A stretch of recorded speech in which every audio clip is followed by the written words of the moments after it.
भगवान विष्णु से विश्व की उत्पत्ति। राजा युधिष्ठिर ने पूछा, पितामह, कमल नयन भगवान विष्णु अविनाशी, समस्त जीवों के उत्पत्ति और प्रलय के स्थान, अजेय और व्यापक हैं। वे नारायण, ऋषिकेश, गोविंद और केशव इन नामों से भी विख्यात हैं। मैं उनके स्वरूप का तात्विक विवेचन सुनना चाहता हूँ। भीष्म जी बोले, राजन, मैंने यह प्रसंग जमदग्नि नंदन भगवान परशुराम, देवऋषि नारद और कृष्ण द्वैपायन व्यास के मुख से सुना है। महर्षि असित, देवल, वाल्मीकि और मार्कंडेय जी भी इस अद्भुत रहस्य का वर्णन किया करते हैं। भगवान विष्णु सबके ईश्वर और नियंता हैं। वे पुरुष एवं विराट आदि अनेकों नामों से प्रसिद्ध और सर्वव्यापक हैं। लोक में ब्रह्मवेता पुरुष उन शारंग धन्वा भगवान के जिन चरित्रों को जानते हैं तथा पुराण वेता जिनका निरूपण करते हैं, वह सब मैं तुम्हें सुनाता हूँ। वे पुरुषोत्तम संपूर्ण भूतों के आत्मा हैं। उन्हीं ने अपने संकल्प द्वारा आकाश, वायु, अग्नि, जल और पृथ्वी इन पांचों भूतों की रचना की है। उन सर्वभूतेश्वर भगवान विष्णु ने पृथ्वी की रचना करके जल में शयन किया तथा अपने संपूर्ण तेज से संपन्न होकर उन्होंने मन से ही समस्त भूतों के अग्रज भगवान संकर्षण को उत्पन्न किया। ये भगवान संकर्षण ही समस्त भूतों के आधार हैं तथा भूत भविष्यत सभी प्राणियों को धारण करते हैं। इसके बाद उनकी नाभि से एक सूर्य के समान तेजोमय कमल प्रकट हुआ। उससे संपूर्ण भूतों के पितामह भगवान ब्रह्मा प्रकट हुए। ब्रह्मा जी के अंग की कांति से सारी दिशाएं देदीप्यमान हो उठी। इसी समय अंधकार से आदि दैत्य मधु का जन्म हुआ। भगवान पुरुषोत्तम ने ब्रह्मा का हित करने के लिए उस उग्र कर्मा असुर का वध कर डाला। उसका वध करने के कारण ही भगवान को समस्त देवता, दानव और मनुष्य मधुसूदन कहते हैं। इसके पश्चात ब्रह्मा जी ने मरीचि, अत्रि, अंगीरा, पुलस्त्य, पुलह, क्रतु और दक्ष इन 7 मानस पुत्रों को उत्पन्न किया। इनमें सबसे बड़े मरीचि ने मन से ही कश्यप को उत्पन्न किया। महर्षि कश्यप बड़े ही तेजस्वी और ब्रह्मवेताओं में श्रेष्ठ हैं। ब्रह्मा जी ने मरीचि से भी बड़े दक्ष को अपने अंगूठे से उत्पन्न किया था। वह प्रजापति पद पर प्रतिष्ठित हुआ।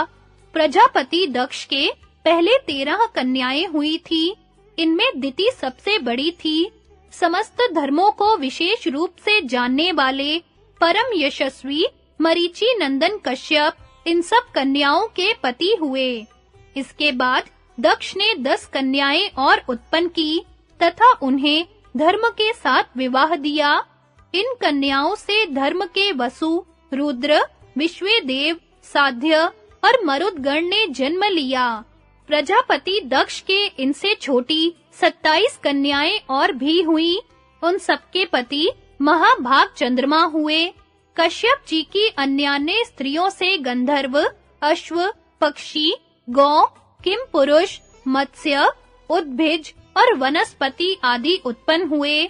अदिति से देवताओं में श्रेष्ठ महाबली आदित्यों का जन्म हुआ। उन्हीं में विष्णु ने वामन रूप से जन्म लिया था।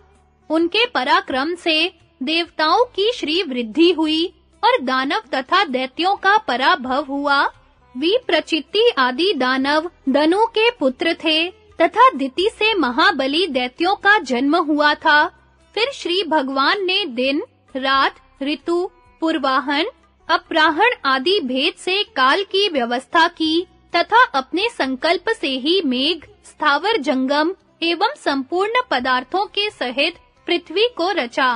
इसके पश्चात उन्होंने अपने मुख से ही सैकड़ों ब्राह्मण उत्पन्न किए तथा भुजाओं से सैकड़ों क्षत्रिय, जंघाओं से सैकड़ों वैश्य और चरणों से सैकड़ों शूद्रों की सृष्टि की।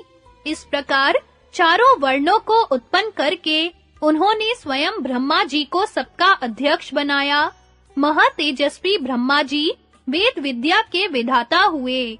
तत्पश्चात उन्होंने भूत और मातृगण के अध्यक्ष विरूपाक्ष, पापियों को दंड देने वाले पितृराज यम, धनाध्यक्ष कुबेर और जलचरों के स्वामी वरुण को उत्पन्न किया। इन सब देवताओं के अध्यक्ष पद पर उन्होंने इंद्र को नियुक्त किया। उस समय मनुष्यों को यमराज का भय नहीं था। वे जितने दिनों तक चाहते उतने समय तक ही जीवित रह सकते थे। संतान उत्पन्न करने के लिए भी उन्हें मैथुन धर्म में प्रवृत्त होने की आवश्यकता नहीं थी। वे संकल्प मात्र से प्रजा की उत्पत्ति कर सकते थे। इसके बाद त्रेता युग आने पर भी मैथुन धर्म का प्रचार नहीं हुआ। उस समय स्पर्श करने से ही प्रजा उत्पन्न हो जाती थी। द्वापर युग में मैथुन द्वारा प्रजा उत्पन्न होने लगी और कलयुग में सब लोग दाम्पत्य पूर्वक रहने लगे। राजन, इस प्रकार यह सारा जगत भगवान कृष्ण से ही उत्पन्न हुआ है। यह प्रसंग संपूर्ण लोकों का वृत्तांत जानने वाले देवर्षि नारद जी ने सुनाया था। उन्होंने भी श्री कृष्ण की नित्यता यथार्थ रूप से स्वीकार की है। इस प्रकार ये सत्य पराक्रमी कमल नयन भगवान कृष्ण साधारण मनुष्य नहीं है। इनकी महिमा अचिंत्य है।